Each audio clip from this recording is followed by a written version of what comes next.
Anang Hermansyah meminang Ashanty pada tahun 2012. Semenjak itu, hubungan Krisdayanti dengan Aurel Hermansyah dan Asril Hermansyah sempat terlihat renggang pasca perceraiannya dengan Anang Hermansyah. Seperti diketahui semenjak Anang dan Krisdayanti bercerai, keduanya memang tinggal bersama sang ayah. Tak heran bila kedekatan Aurel dan Asril dengan Krisdayanti semakin tak terlihat. Namun, belakangan ini, Krisdayanti meminta Aurel dan Asril untuk turut menghormati suaminya saat ini, Raul Lemos. Keinginan tersebut disampaikan Krisdayanti saat hadir dalam YouTube milik Vena Melinda.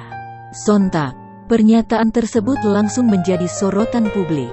Krisdayanti akhirnya memberikan penjelasan lebih lanjut terkait pernyataannya kala itu. Krisdayanti berujar bahwa bagaimanapun Raul Lemos adalah laki-laki pilihannya yang kini sudah sah menjadi suaminya, sehingga wajib hukumnya untuk dihormati oleh Aurel.